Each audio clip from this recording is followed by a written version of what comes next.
Alright, it's 1:30 in the morning. I'm gonna hang in there and watch the show.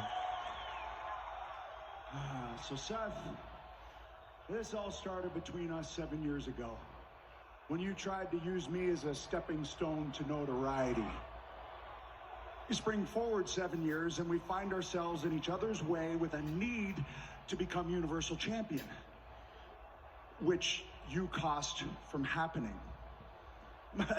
But this has become so much more than that, hasn't it? I mean, all those weeks after you beat me in Madison Square Garden, you called me out, and you called me out, and you called me out, but you knew I wasn't medically cleared to compete. It's okay, it's okay. Beating me wasn't enough. You got greedy. But you called my bluff, so I come here to Smackdown. And what do? You go to my home. Not my house. My home, and that's a big difference because a house is just four walls. You went to my home where I break bread with my family, where we laugh, where we cry, where I put band-aids on skin knees, where I tuck my little girls into bed every night. And you pissed all over it. And I should have seen it coming. I mean, it's straight out of my playbook. I remember years ago when I slapped Cena's dad? Yeah. Yeah.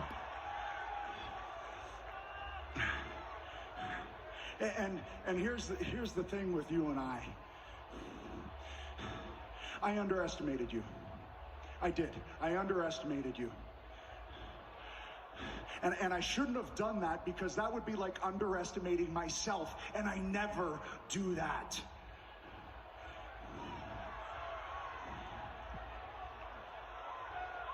See, you and I are so much alike that when we see our mistakes, we're able to capitalize on them.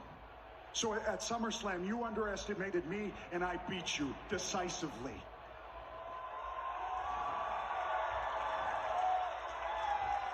In Madison Square Garden, I underestimated you, and you beat me. You stretchered me out of the world's most famous arena. And Seth, you're the only guy that within this ring comes close to matching my intensity. Comes close to matching my passion. Some might say my obsession for this. Close, but not quite. Not yet. Now, are you edge light? No. No, you're not, man. I can admit that. I was wrong. You are decidedly your own man. You are Seth freaking Rollins. Seth loves that.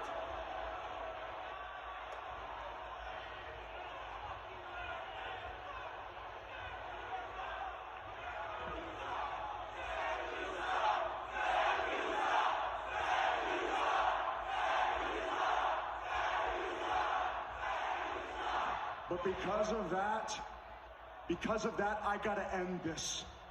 Because if I don't, our families continue to be affected by this. Now, I could go to your house. I could have a chance encounter with Bex. I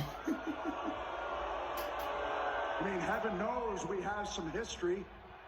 But I'm not going to do that. You see, I am going to channel it. I am going to change the look in your eyes from this point forward. I am going to leave you a husk of the man that everyone sees now.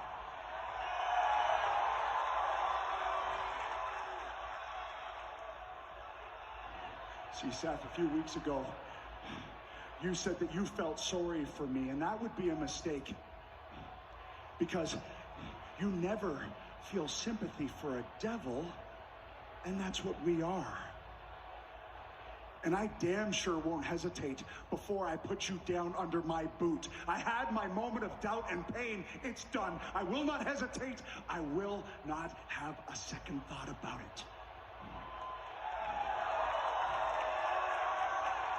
So it's fitting that this trilogy, that our story ends in Hell in a Cell. So Seth, I know you're watching. I want you to lean in real close. I want you to listen closely because what I am about to say is a blueprint for your future. In Hell in a Cell, I am going to scar your soul. And that is a scar that you never, ever heal from. Goddamn. As intense as we've ever seen it. That was a good promo. Well, great promo by Edge, man. Great promo to start the show, man. And WWE, man, even though they booked, I think this is like the 5th or 6th Hell in a Cell match that we're getting this year alone. I think this is the only Hell in a Cell match that's gonna make sense this year. The only one that made sense. You know, Edge, Seth Rollins. This goes all the way back to the summer of this year. And, you know, I love how they brought up the storytelling where, you know, Seth Rollins curb stomped him in 2014. And I'm really enjoying the storytelling between Edge and Seth Rollins, man. I'm really enjoying this feud, man.